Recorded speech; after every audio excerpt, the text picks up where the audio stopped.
예, 계속 하겠습니다. 이 부분은 진로 상담 부분인데요. 과거에는 상담 선생님이 따로 없을 때는 담임 선생님께서 이런 일들을 다 하셨어요. 그런데 이제 상담 선생님께서 이제 주로 진로 상담 부분을 맡아주시기 때문에 지금 담임 선생님들은 주로 하는 일이 뭐냐면 이런 진로 상담에 필요한 적성 검사할 때 그런 거 나눠주고 보게 하고 그다음에 결과물 배포하고 그다음에 이제 그거 보면서 특이사항 해석하는 법을 상담 선생님이 주로 알려주시거든요.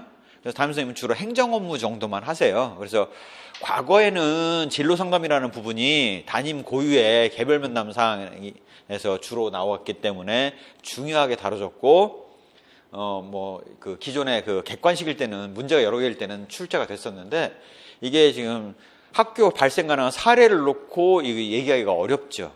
그래서 일반적으로 상담 선생님들 대상으로 하는 추가 시험이 아니고, 추시가 아니고서는 정시에서 나오기는 쉽지 않습니다. 그럼에도 불구하고 개별 면담을 하는 과정에서 직업에 대한 부분들은 면담에서 다루기가 쉽기 때문에 내용은 이해는 해두셔야 돼요. 암기까지는 필요 없으실 것 같아요. 전체적으로 보면 파슨스가 얘기하는 특성 요인 이론에서 진로교육이 추구하는 바는 뭐냐라고 하면 직업에 대한 건전한 가치관, 태도를 형성하는 게 가장 중요한 요소예요. 저는 놀고 먹는 게 좋아요. 이러면 이제 그러한 삶이 얼마나 의미 없는 삶인지 이런 것들을 설득하셔야 되지 않겠습니까?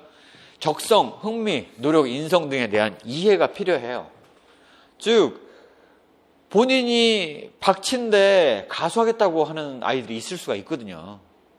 근데 그게 노래를 좀 덜 잘하고의 문제가 아니거든요. 박치일 때는. 그래서 그런 경우에는 그런 것들을 스스로가 이해를 잘할 수 있도록 하는 게 중요하고요. 그래서 진로라는 것들은 주로 이제 앞으로, 그러니까 직업의 요소가 중요하겠지만 그거보다 더 중요한 거는 앞으로의 삶을 어떻게 살 것이냐에 대한 방향성을 찾는 부분인데요. 파슨스의 경우는 특성 요인 이론에서 그런 얘기를 합니다. 사람마다 개인 특성이 있어요. 가장 대표적인 사례가 적성이라든가 흥미, 포부 이런 것들이 사람마다 다르지 않습니까? 그다음에 그 사람이 처한 환경도 달라요. 예를 들어서 이 사람이 노래는 잘하지만 클래식의 성악을 하기 위해서 해외 유학까지 갔다 올 가정 형편이 전혀 안 된다. 그러면 사실은 어려운 거거든요. 그래서 개인 특성 요인과 그다음에 직업에서 요구하는 사항들이 있다는 거죠. 자격 요건, 장단점, 보수, 취업 기회, 장래 전망. 예를 들자면 이런 거죠.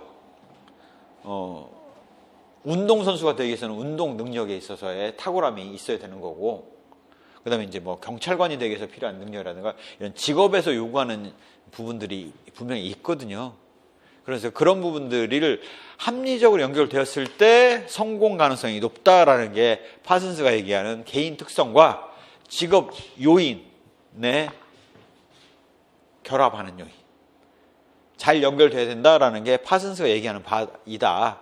이런 정도만 이해를 하시면 될 것 같고요. 이런 것들이 촉발이 돼서 그 다음에는 로의 욕구 이론이 나왔죠. 로가 얘기한 건 뭐냐면 프로이드 심리학의 근거를 해가지고 인간의 성격은 5세 이전에 대부분 형성이 되지 않습니까? 그럼 5세 이전까지의 부모하고의 상호작용, 바로 양육태도에 따라서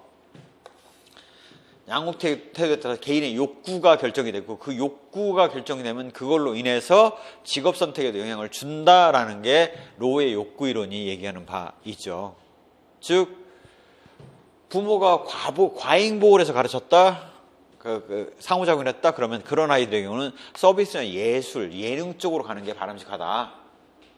그 다음에 애정을 잘 쏟았다, 과보호까지는 아니지만 애정을 잘 쏟았다 그러면 단체 활동의 서비스나 비즈니스 업무를 하는 게 바람직하다라는 얘기를 하고 있고요. 부모가 약간 떨어뜨려서 거부형이다, 떨어뜨려서 가르쳤다, 상호작용을 했다 그러면 과학연구나 5개 활동 중심으로 한다라는 게 로의 욕구 이론이 의미하는 바죠. 프로이드 이론이 검증되지 않았듯이 로의 욕구 이론도 검증할 수가 없는 거죠. 그래서 그렇게 한계를 이해하시면 될 것 같고요. 호포크는 그거를 나아가서 이렇게 개인의 욕구가 직업으로 나갔을 때의 성공을 보장하는 것 같지는 않다. 대신 뭐냐? 개인의 욕구가 맞을수록 직업에 대한 만족도는 높더라. 이건 입증이 되는 거죠. 얼마나 현재 직업에 만족하십니까? 와, 현재 본인의 성향이 어떤지를 물어보고 그 매칭을 해보면 되지 않습니까? 그래서 그렇게 그 검증 가능한 형태로 호포크가 직업의 만족도가 개인 욕구에 충족이 되느냐에 따라 달라진다라는 얘기를 하고 있는 거죠. 한마디로 얘기하면 이런 얘기를 드릴 수가 있을 것 같아요. 며칠 전에 송대관이라는 가수가 휴먼 다큐멘터리에 나와서 하는 얘기를 들었어요. 자신이 가수를 하면서 대부분의 가수가 그렇지만 돈이 중요하지 않았다. 단지 내가 노래를 부를 수 있는 기회가 주어지는 것만으로도 행복하고 좋았다. 밥을 굶더라도 하면서 그 무용가수 시절을 얘기를 하더라고요. 즉 개인의 욕구 충족이 직업에 대한 만족도를 좌우한다는 거죠. 연극 배우들이 되게 연봉이 300만 원인 경우가 많아요. 연봉이 월급이 아니라 연봉이 300만 원인 경우가 많죠. 그래서 그런 것들을 생각해보면 그런 호포크의 구성이론은 일정 부분 맞는 부분도 있습니다. 발달이론, 수포가 얘기한 것들의 발달이론이 갖고 있는 점은 뭐냐면 특성요인 이론, 욕구이론은 현재 상태에 현재 시점을 딱 찍어봤을 때를 얘기를 하지 이 사람이 시간의 흐름에 따라서 직업에 대한 태도들이 달라지는 그 어떤 발달 과정을 얘기해 주지 못하죠. 태어나서부터 초등학교 때, 중고등학교 때, 아니면 실제 대학교 때 그 직업을 구하는 단계까지. 그래서 그 발달 단계를 최초로 얘기했다는 데서 의미가 있었죠. 즉, 수포가 그 이전의 이론들을 어떻게 비판했냐면 그거는 직업 구하는 일회성 시점에서만 의미가 있지 어떤 그 인간의 그 변화에 대해서 설명하지 못한다라는 것들을 비판을 당연히 했죠. 그 수포의 발달론이 이야기하는 바는 뭐냐면 직업의 선택과 적응에 전 세계적으로 전 생애에 걸쳐서 과제가 달라지면서 직업에 대한 부분, 그 관심이 달라진다는 거죠. 성장기, 탐색기, 확립기, 유지기, 쇠퇴기인데 안 봐도 뻔하게 우리의 대상이 되는 중고등학교 학생들의 경우는 탐색기일 수밖에 없죠. 우리가 고등학교 때 탐색기 하면 언뜻 보면 이상해요. 대학교가 탐색기 아니야? 라는 생각들을 하실 텐데 잘 생각해 보시면 우리나라는 고등학교 졸업하고 취업하는 경우가 별로 흔치가 않죠. 하지만 미국의 경우는 대학교가 가서 졸업해서 취업하는 경우가 소수입니다. 대부분의 학생들이 고등학교 졸업하면 바로 직장을 얻는 경우가 많죠. 그렇게 생각해 보면 고등학교 때가 탐색기인 것이 일반적인 현상이고 당연한 현상이에요. 우리나라가 좀 예외적인 현상이라고 볼 수가 있겠죠. 그래서 자아 개념과 일세계 간의 매칭을 통해서 즉 자신의 과제가 주어지고 그거와 일세계 간의 매칭을 통해서 직업을 선택하게 된다는 게 수포의 발달이론이 의미하는 바다라고 말씀드릴 수가 있습니다. 타이드만과 오하라의 경우는 이렇게 일반적으로 진로 선택 이론에서는 흔하게 다뤄지는 것은 아니에요. 그런데 요즘 추세가 약간 지엽적인 부분에 있어서 나왔던 이론들에 대해서도 뭐 명칭을 묻는다거나 개념을 묻는 문제들이 지금 최근에 나오고 있지 않습니까? 그래서 타이드만과 오하라는 예전 객관식 시험에서 물어본 적이 있었어요. 그래서 지금 다루는 건데요. 직업 자아 정체감 형성의 계속 과정에서 성숙하게 되고 예상기에는 탐색 구체화 선택 명료하기를 거친다. 실천기에는 수능 개혁 통합기를 거친다라는 이 그 7단계를 얘기를 하고 있는 거죠.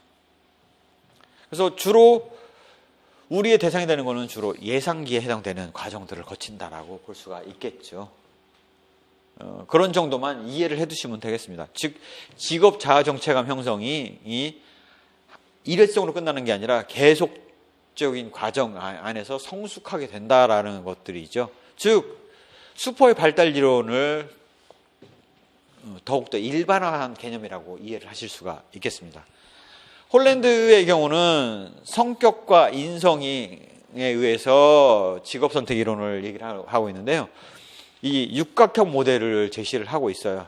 즉 성격에 맞는 직업들이 있다라고 분류를 해본 거죠. 이런 성격에는 실제적, 탐구적, 예술적, 사회적, 기업가적, 관습적 성격이 있고, 탐구적 성격이다? 그러면 과학자 같은 그런 직업들을 택하는 게 맞다라는 얘기를 하고 있는 거죠. 이 이후에 이제 크롬볼츠와 미셸 겔라트가 진로 결정에 영향 요인 4가지를 제시를 하고 있는데요. 유전 요인, 타고난 신체 요인이죠. 타고난 신체, 정신적 요인이고, 그다음에 특별한 능력, 그다음에 환경, 조건, 사건, 플러스 기존에 다루지 않았던 학습 경험을 넣었다는 거예요. 기존의 파슨스, 욕구, 발달, 의사결정은 다 직업과 개인적 요인 간의 관계를 얘기를 하고 있는데 학습에 대해서 얘기한 적이 없거든요. 근데 크롬볼츠 같은 경우는 사회학습 이론에서는 학습 경험을 얘기를 했다는 거예요. 생각해보면 학습 경험이 중요하게 작용할 수밖에 없죠. 성악을 전공하는 사람이 중학교, 고등학교 때 성악을 연습을 안 했으면 성악가로서 갈 수가 아예 없죠. 그래서 결국은 학습을 어떻게 체계적으로 받았느냐가 직업 선택의 중요한 요소 중에 하나다. 그 다음에 그러한 과정 안에서 과제를 접근하는 기술들을 잘 익혀야 된다. 즉 이걸로 인해서 이게 의미하는 바는 뭐냐면 교육에서 해줄 수 있는 게 있다는 거예요. 이거는 검사해봐서 너는 이거야 하고 분류만 해주고 알려주면 끝이에요. 이전까지는. 그런데 교육에서 해줘야 될 게 있다라는 얘기를 홀랜드까지는 넌 이런 쪽에 속해. 이런 직업이 맞아라고 그냥 추천해주고 끝이에요. 반면 여기서는 학생들에게 직업 선택할 수 있도록 그 경로를 찾아갈 수 있도록 관련 학습을 시켜줄 수 있는 게 있는 거죠. 그래서 크롬볼츠가 상대적으로 학교 입장에서는 더 의미가 있는, 교육학 입장에서는 의미가 있는 거고, 그 다음에 이제 과제를 접근하는 기술을 가르쳐 줄 수가 있지 않습니까? 학교에서. 그래서 그런 면에서 교육의 의미가 있죠. 블라와 홀링헤드와 포엄 같은 경우는 사역적 접근을 하는데요. 사회문화적 환경과 개인의 직업 선택에 영향을 준다라고 해서 이렇게 여기 크롬볼츠 같은 경우는 현재 그 어떤 시기별 단계를 얘기를 안 하고 있지 않습니까? 그런데 사회학적 관점에서는 직업 선택의 시기를 얘기를 하고 있다는 거죠. 즉 개인의 교육과 직업 포부, 지능의 다양한 요소들을 결합을 하고 학업도 당연히 영향을 주겠죠. 그러면서 중요한 건 뭐냐면 직업생의 5단계. 그래서 준비 단계, 시작 단계, 시행 단계, 안정 단계, 은퇴 단계라고 보실 수가 있어요. 그럼 준비 단계가 언제까지냐? 고등학교까지. 시작 단계가 어디까지냐? 취업을 한 단계. 그 다음에 이제 40대가 되면 이제 안정, 그 자리에서의 어떤 나름의 자리를 차지하지 않습니까? 안정 단계. 50대가 되면 이제 은퇴를 고민하는 시기죠. 50대나 60대가 되면. 그래서 그런 게 있고요. 물론 이 시행 단계에서 다시 직업을 선택하는 경우도 있죠. 하지만 기존의 것들, 이론들과 달리 이런 직업 선택에 따른 상태의 변화를 설명하고 있는 것이 가장 큰 특색이라고 보실 수가 있습니다. 그래서 이렇게 그냥 이 정도 개념 이해 정도만 하시면 이걸로 충분하실 것 같아요. 더 이상은 안 들어도 될 것 같은데 요거보다는 조금 더 들어가서 설명을 드려야 되니까 그래서 요 정도까지만 이해를 해두시면 그걸로 충분합니다. 더불어서 이런 얘기를 드릴 수가 있을 것 같아요. 최진석 교수가 쓴 인간이 그리는 무늬에 보면 이런 얘기가 나옵니다. 좋아하는 것을 하면 오래 할 수 있고 오래 하면 잘할 수 있다. 이게 나름 자신의 인생의 삶을 찾아감에 있어서 굉장히 중요한 이야기인 것 같아요. 그래서 저는 이 글귀를 되게 좋아합니다. 선생님 하는 거를 정말 좋아하느냐? 좋아한다면 당연히 오랫동안 준비할 수 있는 거죠. 좋아한다면 시험 준비를 오랫동안 할 수가 있는 거죠. 무슨 얘기냐? 다른 사람은 2시간밖에 집중해서 공부 못할 거 자기는 8시간을 집중해서 공부할 수 있는 거죠. 그래서 좋아하면 오래 할 수 있고 오래 하면 당연히 잘할 수 있습니다. 잘하면 될 확률이 높은 거죠. 그렇게 이해를 하시면 될 것 같아요. 자, 이제 그 파슨스의 이론들의 이 내용들을 조금 더 들어가서 보면 이거 뭐 다 외우셔야 될 내용은 아니에요. 그냥 개념 이해 정도만 해두시면 충분합니다. 개인 특성과 직업 요인의 합리적인 연결을 하는 것이 바람직하다라는 얘기를 최초로 얘기를 했고, 그 다음에 이제 그거 관련돼서 이제 진로 상담 6단계, 면담 기법을 어떻게 하고, 그 다음에 직업 정보의 기능적인 요인, 그 다음에 5가지 가정, 이런 식으로 이제 꾸준히 늘려왔죠. 핵심은 뭐냐? 개인의 특성과 직업의 요소가 맞을 때 직업에서의 성공 확률이 높다라는 거예요. 얘기를 하고 있어요. 그런데 애매한 점이 뭐냐면 과연 이게 시기를 계속 쫓아가면서 추적할 수 있는 내용이었냐. 성격이 현재 이런 성격이라는 걸 알았어요. 이 사람이 그 직업에서 성공할 수 있느냐 없느냐를 봐야 될 거 아닙니까? 그럼 추적해서 가야 돼요. 언제를 기반으로 추적할 거냐 이거죠. 직업을 선택하는 시점? 아니면 직업에서 성공한 직업가로서 그 자리를 매김한 시점? 40대? 아니면 은퇴한 시점? 알 수 없는 거죠. 결국 진로 상담 이론들이 잘 안 다뤄지는 이유는 사회과학적으로 입증이 안 된다는 거예요. 논리적인 사고로는 그러겠지라는 거는 알 수 있지만 입증은 안 된다는 거죠. 그래서 그냥 그런 여기 예언타당도 문제가 바로 그 얘기예요. 언제를 추적해서 갈 거냐. 직업이 과거의 직업과 현재 직업의 그 순위가 같습니까? 다르죠. 거의 매년 조사해 보면 달라요. 과거에 아이들이 건물주가 장래희망이었으면 요즘에는 유튜버가 장래희망이죠. 달라집니다. 직업의 선호도가. 개인 특성이 변화하지 않고 고정되어 있느냐? 아니란 말이에요. 그런 부분들에 대한 설명을 못한다라는 한계를 가지고 있다. 이 정도만 이해를 해두시면 될 것 같아요. 로우의 욕구론은 프로이드의 심리학을 정신분석학을 바탕으로 하기 때문에 너무 인간이 변화가 가능성이 적고 정해진 대로 간다라는 것들의 한계가 있다라는 거죠. 인간지향, 비인간지향 이렇게 나눠서 이렇게 했는데 문제점은 프로이드 자체가 검증이 안 되잖아요. 프로이드의 성격 형성 이론이 검증할 수가 없어요. 검증이 안 돼요. 진로 상담의 구체적인 절차. 그래서 그렇다고 치고 네 말이 맞다고 치고 그래서 애들한테 어떻게 진로 선택을 하도록 유도해야 되는데 에 대해서는 내용 얘기를 못 하고 그냥 그렇다고 성격별로 욕구별로 직업이 정해진다고라는 것들이 제시한다라는 데서 한계를 가지고 있죠. 그래서 그런 정도만 이해를 해두시면 됩니다. 이 세부 내용까지는 논술에서 다뤄질 일은 없을 것 같아요. 호포크의 구성이론이 얘기하는 바는 요거는 검증이 돼요. 당신 성향이 어떤 겁니까? 하고 설문을 하면 나오지 않습니까? 현재 직업에 대해서 얼마나 만족하십니까? 만족도. 그래서 성향별로 직업의 유형에 따라서 만족도가 높은지 낮은지는 재볼 수가 있잖아요. 그래서 이거는 검증이 되죠. 하지만 그래서 이런 성향일 때는 이런 직업에서 만족도가 높다라는 얘기는 해줄 수 있지만 그래서 성공한다? 장담 못하죠. 만족한다라는 말은 할 수 있지만 성공하냐 못하냐에 대해서는 검증이 안 된다라는 게 이제 호포크 구성이론이 갖고 있는 한계기는 해요. 하지만 로우 욕구 이론처럼 검증 자체가 아예 안 되는 이론은 아닌 거죠.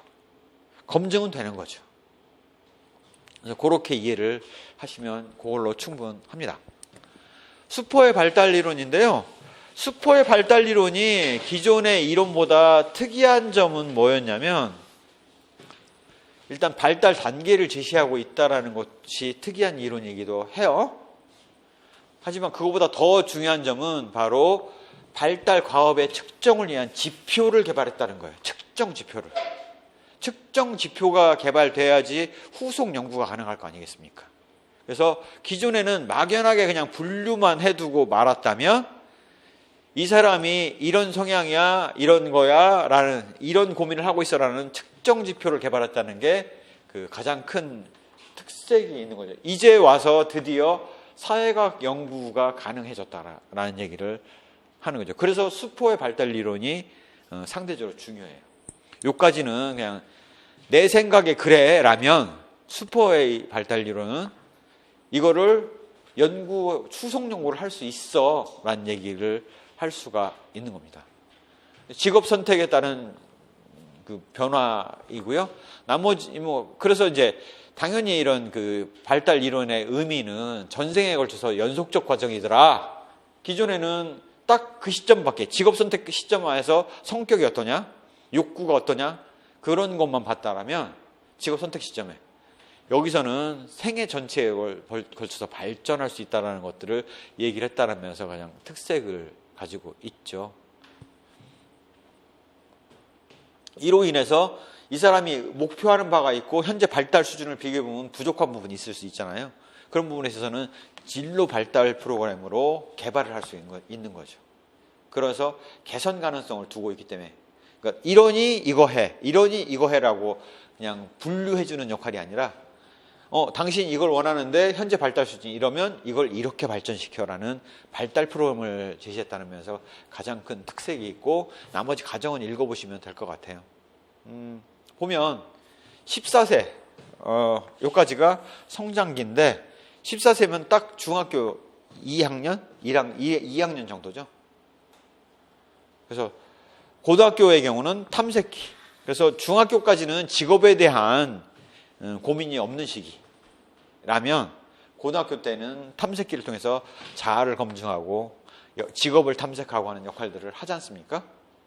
그럴 수밖에 없죠. 미국의 경우는 고등학교 졸업하면 대부분이 직업을 얻고 소수가 학문의 뜻이 있는 아이들이 대학교를 가니까요. 그래서 그런 시기일 수밖에 없다. 그래서 잠정기, 전환기, 그 다음에 시행기는 고등학교 졸업해서 22살 되면 이제 그 보조 역할 떼고 직업인으로서 자리를 잡지 않습니까? 그래서 시행기가 22세에서 24세가 되는 거죠. 그 다음에 이제 그 자리에서 이제 몇 년 하고 나면 이제 그 자리를 잡았잖아요. 배관공을 한다고 하더라도. 배관공이 미국에서는 대단히 그 보수가 높은 직업이에요. 고등학교밖에 안 나왔지만 상당히 전문적인 지식이 필요한 부분입니다. 그래서 확립기를 거쳐서 유지를 하다가 쇠퇴기, 바로 65세 정도에 은퇴를 해요. 그런 발달 단계를 얘기하고 있고, 우리의 대상이 되는 시기가 바로 주로 탐색기다. 이 정도만 이해를 해두시면 충분할 것 같아요. 그래서 수포의 발달 이론은 한 번 정도 읽어두시면 그걸로 충분하실 것 같습니다. 타이드만 오하라의 경우는 이런 예상기와 실천기로 나눠서 기술을 하고 있는데요. 바로 탐색기에 하는 일은 주로 목표를 탐색하고 구체화하고, 선택기에서는 직업에 대한 의사결정을 내리는 거죠. 그 다음에 명료하기는 분석해서 검토하는 시기를 거치고, 그 다음에 이제 자기가 직업 선택해서 명료해서 직업을 얻었을 거 아니겠습니까? 그러면 직업에 대해서 수용하는 수능기, 개혁기는 나중에 날아가면 이제 위치가 올라가잖아요. 그러면 자신의 의지를 통해서 조직을 바꿔나갈 수 있는 의사결정을 내릴 수 있는 단계. 그 다음에 통합기는 타협과 통합을 이루는 단계, 이제 굉장히 고참이 되었을 때의 모습이라고 이해를 하실 수가 있겠습니다.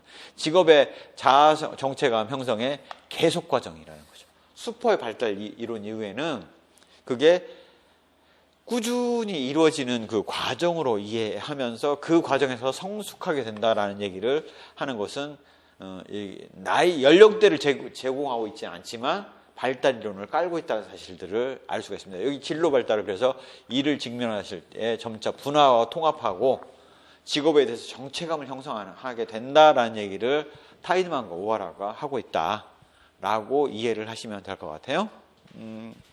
홀랜드의 성격 이론. 성격에 맞춰서 직업을 선택하는 게 좋겠다. 실제형은 이런 성격을 갖고 있다. 그때 바람직한 직업은 운동, 기계, 농업인데 이렇게 홀랜드 같은 성격별 직업을 제시하는 이론들은 어떤 문제점을 항상 같이 갖고 있냐면 직업이 바뀌는데 그런 부분들을 반영을 못하고 있다. 제대로 하지 못하는 경우가 많다라는 거고요. 그 다음에 이게 검증이 안 된다는 거예요. 자, 예술가가 여기 상상력, 감수성, 자유분방, 개방적, 독창적, 개성, 비사교적. 이게 맞냐? 연예인은요?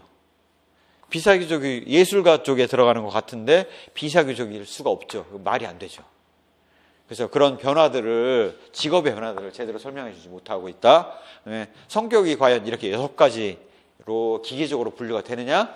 그렇지 못하다라는 한계들을 갖고 있죠. 그래서 개인 환경 요인을 반영하지 않고 있다는 거죠. 아무리 이렇게 예술가형이어도 관련 교육을 집에서 지원해 주지 못하면 예술가가 될 수가 없잖아요. 돈이 엄청 들어가는데. 그래서 그런 것들에 대해서 환경을 반영하지 못하고 있다. 그다음에 성격별로 이런 직업이 바람직하다라고 제시는 하고 있지만 그래서 어떻게 하라고에 대해서는 구체적인 절차를 제공하지 못하고 있다라는 거죠. 또한 과거에 예를 들어서 간호사다.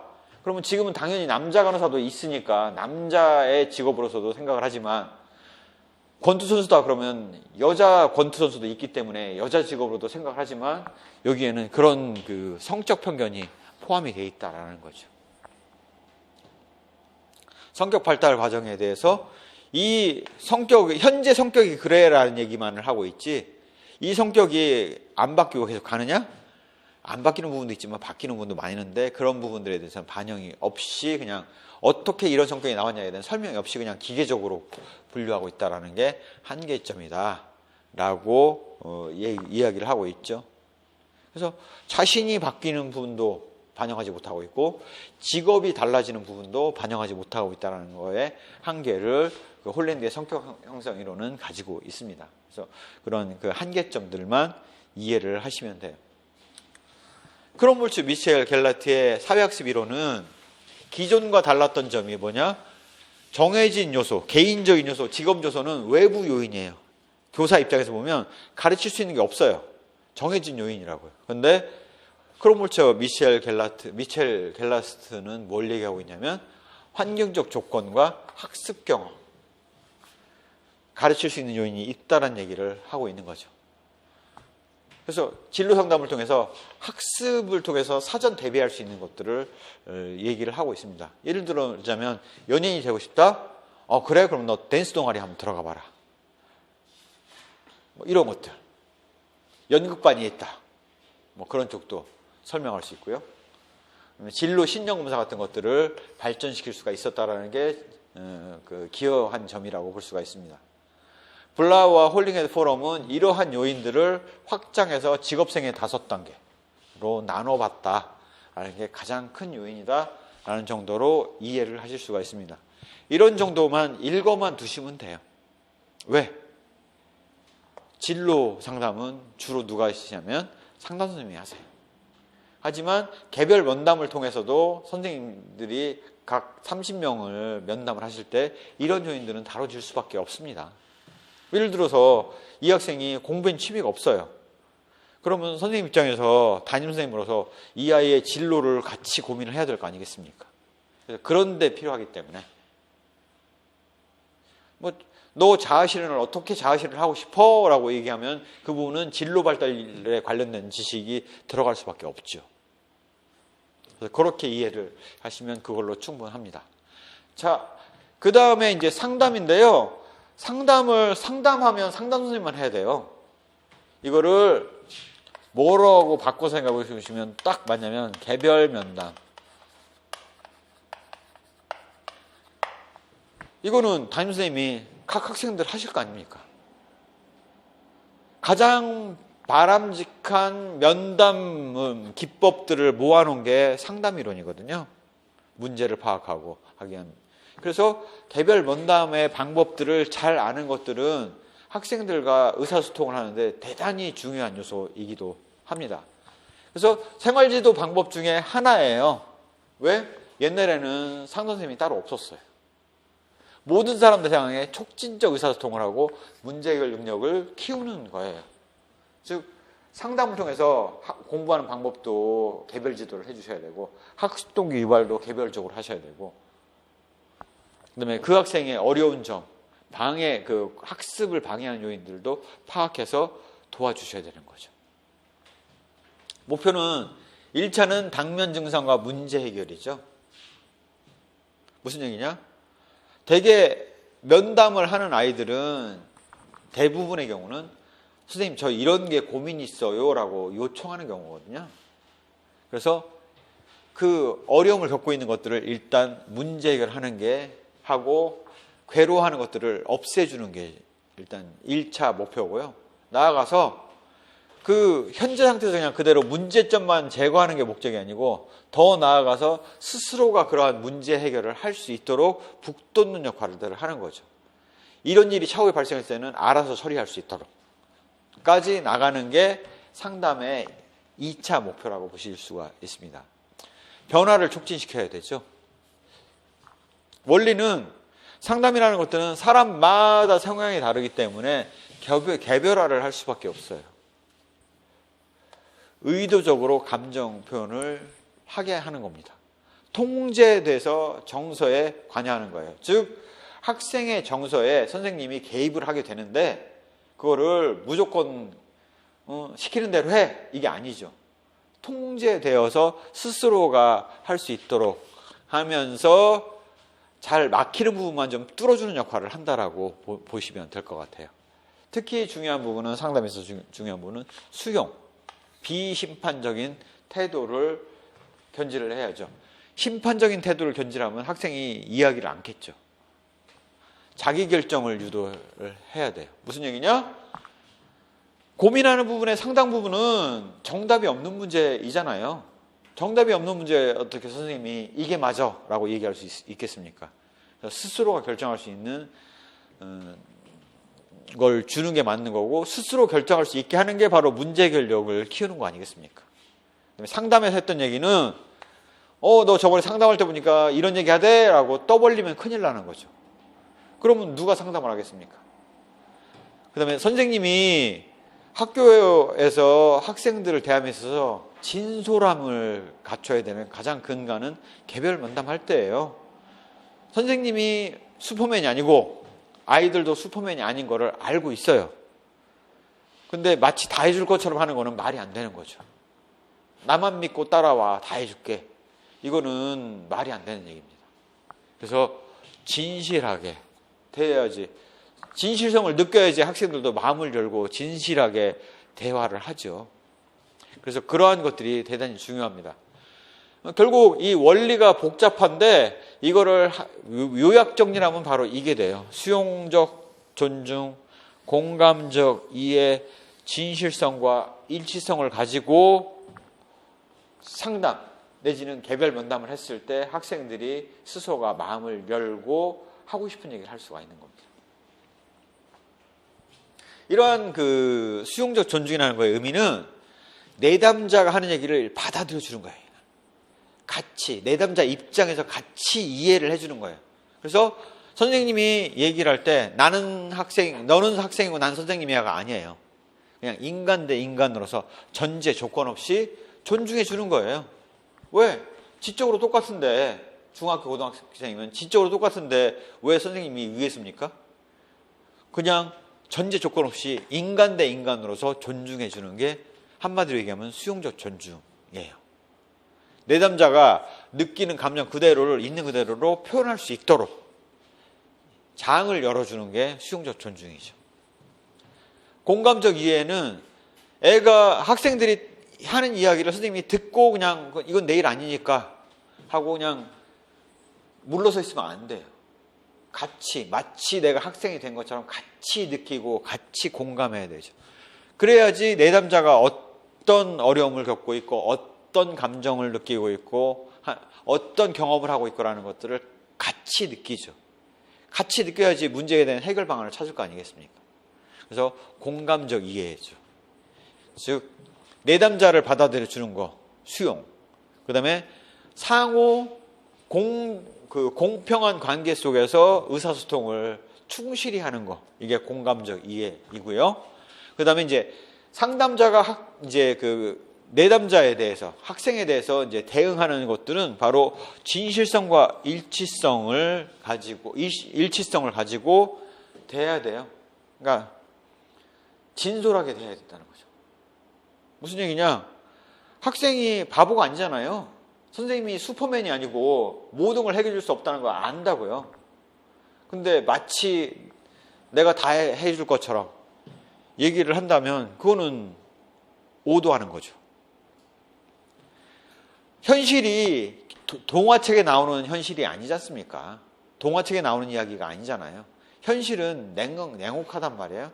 냉혹함에 대해서는 냉혹한 부분을 얘기를 해줘야 돼요. 그래야지 현실에 걸맞게 대처를 할 거 아니겠습니까?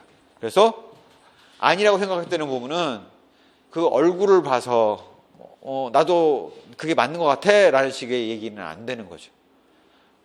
선생님이 봤을 때는 선생님이 너 이야기를 충분히 듣고 같이 이해한 결과 상담관계 형성이 됐을 때 선생님의 생각을 이야기를 한다면 선생님은 이렇게 생각을 해 라는 거를 진실하게, 물론 아플 수 있죠, 학생 입장에서는. 하지만 진솔하게 이야기를 하는 것이, 솔직하게 드러내는 것이 중요합니다. 하지만 순서는 이렇게 해요.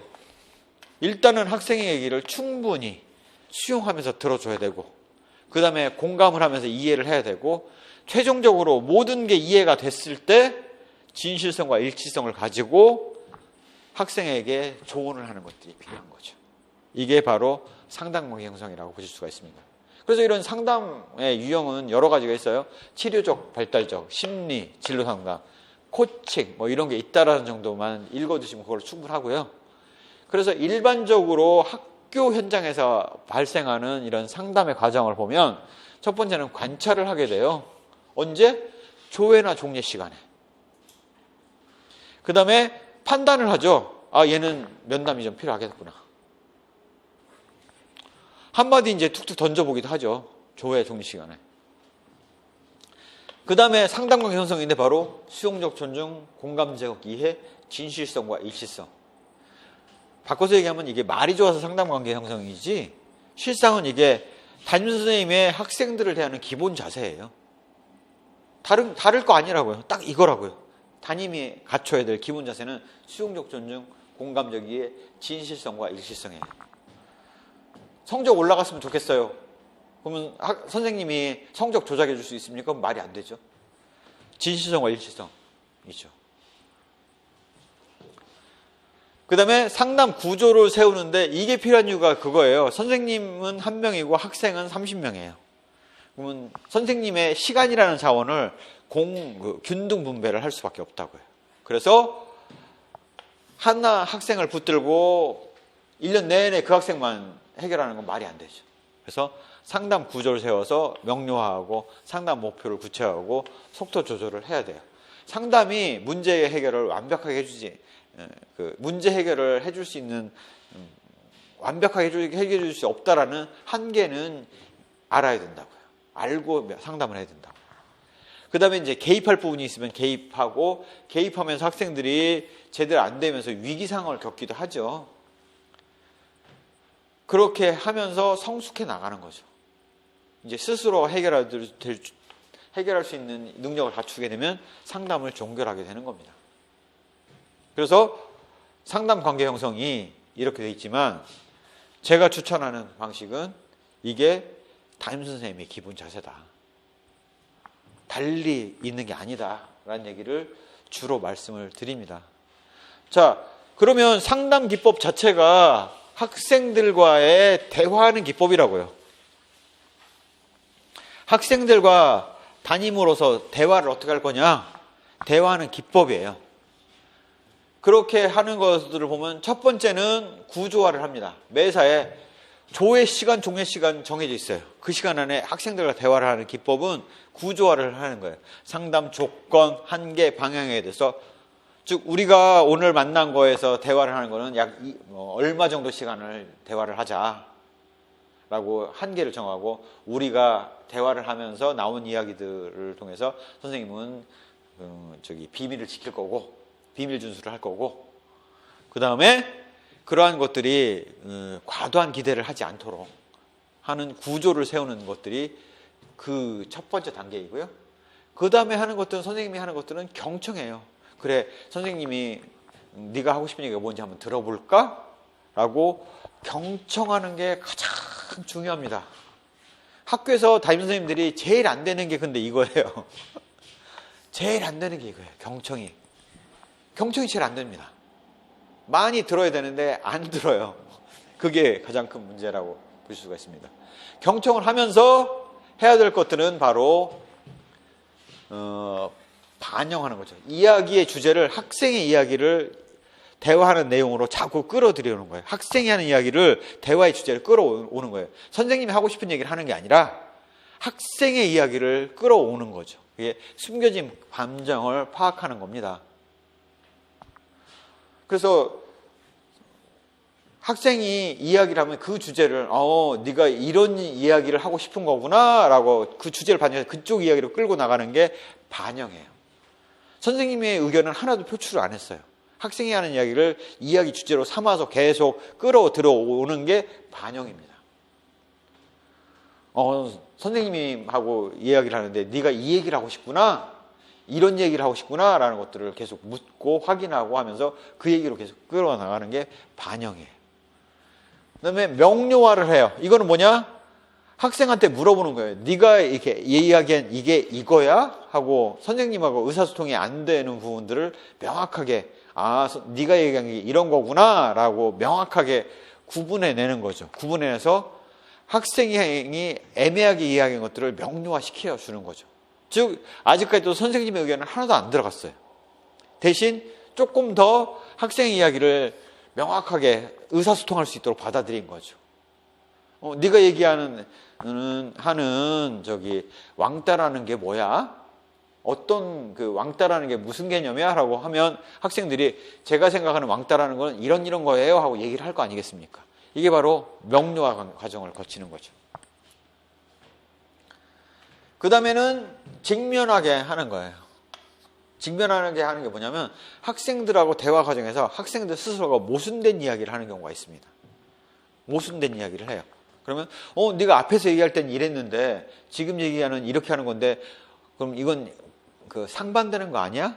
어느 게 너의 생각이야? 라고 묻는 게 바로 직면하게 만드는 거죠.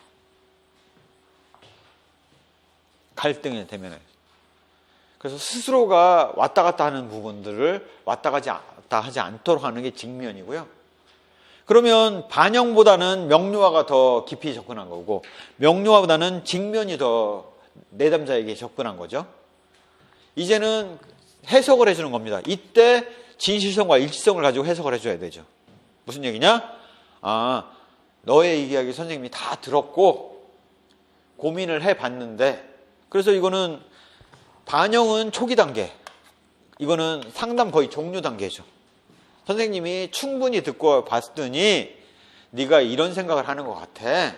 근데 선생님 봤을 땐 이거는 이렇게 생각하는 게 맞는 것 같거든. 네 생각은 어떠니? 하고 선생님이 어떻게 생각하는지 자신의 의견을 드디어 이제서야 얘기를 하는 겁니다. 그 정도로 경청이 중요한 거예요. 거의 면담의 막바지 단계에 이르러서 충분히 상담관계 형성이 됐을 때 그제서야 선생님 이야기를 하기 시작하는 겁니다. 정말 늦게 이야기를 하는 거죠. 이게 바로 반명직해의 단계를 밟아가면서 내면적에 접근하는 정도가 깊어진다라고 볼 수가 있겠죠. 나머지 것들은 주로 이런 경청하는 기법입니다. 이런 거죠. 즉시성 반응. 선생님이 학생이 이야기를 했어요. 계속해봐. 이렇게 하는 것들은 바로 즉시성 반응이죠.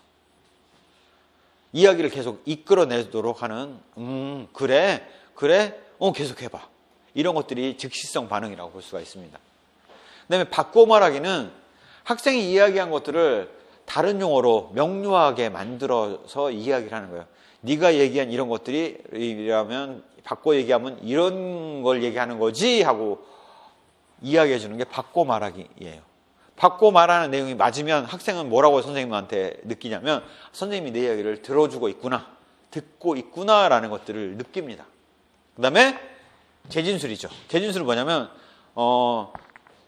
선생님 어찌고저찌고 해서 이래요 라고 하면 이렇게 해서 이렇게 되는 거야 하고 똑같은 말을 한 번 더 얘기해 주는 거예요. 듣고 있다는 것들을 표현하는 게 재진술이죠. 상황에 맞춰서 쓰시면 됩니다. 그 다음에 요약이에요. 상담이 중간중간에 말이 길어지면 중간중간에 선생님이 잠깐만 우리가 나눴던 얘기를 한번 요약 정리해보자. 이런 얘기를 했었고 너는 이렇게 느끼고 있다는 얘기지 하고 요약 정리를 해서 하면 경청하고 있다는 것들을 표현하는 거죠. 그래야지 학생들 입장에서는 경청을 잘하기 위해서는 이러한 절차를 밟는 게 중요한 거죠. 그래서 이게 경청 기법이라고 말씀드릴 수가 있습니다. 재구조화는 이런 거죠. 가장 대표적인 사례가 이런 거죠. 애가 이제 선생님한테 일르러 왔어요. 선생님, 얘가 자꾸 저를 괴롭혀요. 그러면 선생님이 그 생각을 다시 해보는 거죠. 그래. 선생님이 생각할 때는 그건 그 아이가 너를 괴롭히는 게 아니라 너하고 친해지고 싶어서 관심을 나타내는 것 같으니 같이 놀자고 한번 해볼래? 와 같이 생각하지 못했던 면을 다시 생각할 수 있도록 틀을 바꿔주는 거, 다른 각도에서 보도록 유도하는 거, 이게 바로 재구조화라고 보실 수가 있죠. 그래서 긍정적으로 재구조화를 시키는 게 선생님이 학급을 관리를 잘하는 능력 중에 하나입니다. 중요한 건 뭐냐? 자신의 이야기를 하는 경우는 선생님이 상담자가 이야기를 하는 경우는 해석밖에 없다. 상담자의 속마음을 드러내는 경우는 해석밖에 없다. 나머지는 다 그대로 받아들여 주는 거다. 그만큼 경청이 어려운 일이고 경청을 할 수 있느냐 없느냐가 개별 면담과 상담에서 성공할 수 있느냐 없느냐를 좌우한다 라는 것들을 말씀드릴 수가 있겠습니다. 잠시 쉬었다가 이제 상담의 기법까지는 간단히 얘기를 하고 마치고 들어가야겠네요. 상담의 기법이라는 것들은 크게 지시적 상담이 있고 비지시적 상담이 있어요. 지시적 상담이라는 것들은 이렇게 해볼래? 라고 선생님이 대안을 제시를 직접 하는 형태의 상담이에요. 비지시적 상담은 스스로가 결론을 낼 수 있도록 기회를 제공하는 상담이에요. 잘 들어주고 경청하고 직면하게 하고 생각에서의 이상한 점을 느끼게 해주고 하는 게 비지시적 상담이라고 보실 수가 있습니다. 그래서 지시적 상담은 선생님이 자료 수집을 해요. 가장 대표적인 예가 성적에 대한 상담하는 경우는 주로 지시적 상담인 경우가 많죠. 너 성적을 보니까 이 암기 과목을 좀 약했네. 다른 과목하고 달리 암기 과목을 못한다는 얘기는 네가 노력을 안 했다는 거 아니야? 와 같은 부분들처럼 자료 수집을 해서 분석을 하고 종합해서 원인을 진단한 다음에 예진하고 상담을 통해서 그래, 그러면 노력이 많이 필요한 부분은 일단은 빼고 일단 다음 시험에 암기 과목이라는 이런 시험들을 네가 성적을 한번 올려볼래? 와 같은 것들을 하고 나중에 체크하는 거죠. 성적이 올라갔어요. 거봐, 암기 과목 이렇게 노력하니까 점수가 이렇게 많이 올랐잖아. 다른 과목도 이렇게 꾸준히 노력하면 충분히 되거든. 이런 것들이 바로 지시적 상담이라고 보실 수가 있겠죠. 내담자 주변 환경의 변화, 적응, 문제 해결 필요한 기술을 습득하도록 하는 거예요. 그러면 선생님이 공부 방법을 알려줄까? SQ3R로 공부하면 된단다. 있죠. 메타인지 기법을 적용을 하면 되겠죠. 이렇게 어떤 대안을 제시하고 학생들이 지키는지를 확인하고 그래서 바뀌어서 문제 해결이 됐는지를 확인하는 주로 그런 식의 상담이 이루어지는 경우는 행동주의 관점, 인지주의 관점, 해결 중심 상담, 현실 치료 이론과 같은 상담 이론들이 이런 지시적 상담을 하죠. 이렇게 한번 해보세요. 해봤더니 어떻든가요? 묻고 그걸로 매일 지각을 해요 라고 얘기를 하면 그러면 자명종을 소리가 큰 거를 3개를 해서 5분마다 하나씩 맞춰놔 볼래요? 와 같은 걸로 해결 방안을 제시하고, 자, 이러니까 지각이 얼마나 했어요? 한 번도 안 했어요. 그럼 문제 해결이 됐네요. 앞으로 그렇게 잘하시면 돼요. 와 같은 형태가 지시적 상담이 되겠죠. 반면 비지시적 상담의 경우는 내담자의 지덕체에서 덕의 요인, 바로 태도 변화를 통해 이끌어내는 것이 바로 비지시적 상담이라고 보실 수가 있죠. 인본주의 기초를 하고 있다는 얘기에 이게 의미하는 바는 뭐냐면, 지시적 상담의 경우는 상담자가 내담자보다 우위에 있어서 지시를 해서 가르쳐 줄 수 있다는 생각을 갖고 있는 거고, 비지시적 상담의 경우는 내담자도 스스로 다 문제 해결할 수 있는 능력을 충분히 갖고 있다. 다만 느끼지 못하고 있거나 뭔가 좀 걸림돌이 하나 있는데 그것만 제거를 해주면 알아서 다 할 수 있다라고 생각하기 때문에 인본주의 관점이라고 우리가 이해할 수가 있는 거죠. 이렇게 비지시적 상담을 하는 일반적인 절차는 어떻게 되냐면, 학생이 선생님 저 고민 있어요 라고 물으면 조력 신청을 하죠. 그러면 그때부터 수용적 존중, 공감적 이해, 진실성과 일치성에 의한 상담관계 형성을 하는 거죠. 그 다음에 진술을 하고 학생이 이제 이야기를 해줄 거 아닙니까? 그런 일 중에서 중요한 키포인트를 적어서 정리를 하고, 그 다음에 선생님이 고민하는 거죠. 그 다음에 행동 변화를 살펴보고 이야기를 해주는 거죠. 선생님이 봤을 때 해석을 해주는 거죠. 이런 부분은 이런 것 같아. 너는 어떻게 생각해? 라고 묻고 해서 그게 내면화가 돼서 그게 해결 방안으로서 자리 잡고 스스로가 그거를 실천하면서 바꿔나가고, 즉 선생님은 진실성과 일치성을 가지고 해석만 해줬을 뿐이지 결정은 학생 스스로가 내리는 거죠. 그래서 비지시적 상담은 기본 과정이 누구나가 다 문제 해결 능력이 있고, 단지 문제 인식이 좀 일부 부족했거나 아니면 그 대처가 좀 일부 부족한 부분을 힌트를 줌으로써 스스로가 그것들을 해결해 나갈 수 있다라고 보는 게 비지시적 상담의 가장 전형적인 모습이라고 볼 수가 있습니다. 이러한 비지시적 상담을 하는 가장 대표적인 사례는 정신분석학 이론을 근간으로 해서 정신과 의사가 정신치료를 하는 경우, 그 다음에 인본주의 관점 하에서의 심리상담을 하는 경우에는 비지시적 상담을 하고 있다라고 말씀드릴 수가 있겠죠. 학교 또래 상담이라는 것들은 교사가 학생하고 상담해보면 학생이 성장할 뿐만 아니라 상담을 진행하는 교사 입장에서도 성장이 되는 부분들이 많아요. 그래서 그렇게 성장하는 데 도움이 되냐면 같은 또래가 또래를 상담하면서 자기 스스로가 느껴지는 게 많을 거 아닙니까? 그래서 또래 상담이라는 제도를 둬서 각 상담자와 내담자가 스스로 성장할 수 있는 계기를 마련해 주는 게 또래 상담 이론이라고 말씀드릴 수가 있겠죠. 이런 상담교사의 그 전문 상담교사라는 것들의 연역은 이번 듣고 그냥 끝내시면 되는데요. 과거에 교도주임이라고 있었습니다. 교도주임 제도가 뭐냐면 학생들을 지식을 가르치는 게 아니라 학생의 생활지도를 전담할 수 있는 교사. 말하자면 이게 나중에 뭐가 되냐면, 교도주임이 뭐가 되냐면 학생부 선생님이 돼요. 학생부장 선생님이 된다고. 생지부장 선생님이 되는 거예요. 그게 교도주임인데 교도교사를 양성을 하는 거였어요. 그게 뭐 하는 거였냐면 바로 일정 그 교육의 경력이 있으신 분들이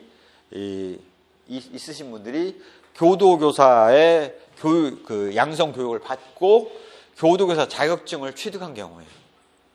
그 다음에 이제 주로 가는 게, 그 다음으로 가는 게, 그 다음에 가는 게 교무주임으로 갑니다. 교무 업무를 하고 교무주임을 했다가 그 다음에 승진 케이스가 되면 올라가는 게 교감이에요. 교감에서 승진 케이스가 교장이죠.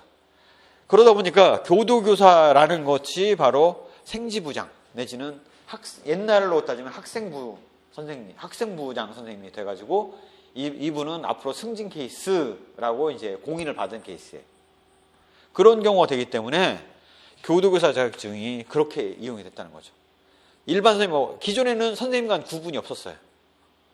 부장이라고 선생님이라고 하더라도 그냥 업무상의 부장일 뿐이지 그 구분이 없었어요. 그런데 교도교사 자격증이 생기면서 학생부장 선생님부터는 이제 승진 대상으로 공인을 받는 케이스가 우리의 그 학교 안에서의 승진 체계상의 역사로 남아 있는 거죠. 그게 아직까지도 유효하게 지금 적용이 되고 있는 겁니다.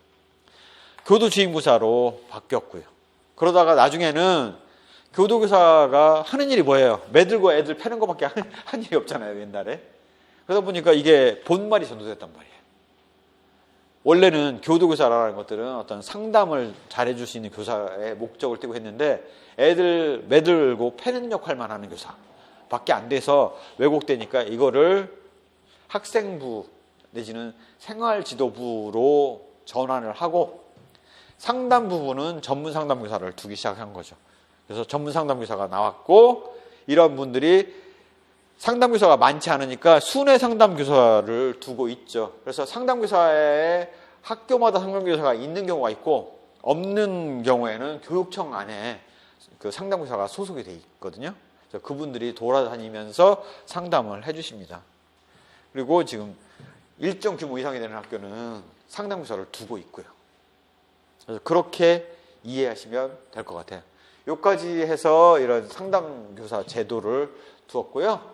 이제 나머지 시간 동안 이 상담이론의 전반적인 흐름에 대해서 잠시 쉬었다가 들어가 보도록 하겠습니다.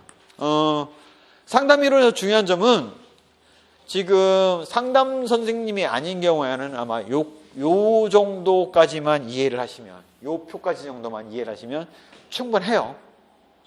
나머지의 세부적인 이론은 오늘 듣는 기회에 들어두시고 가끔 읽어보시기 바랍니다.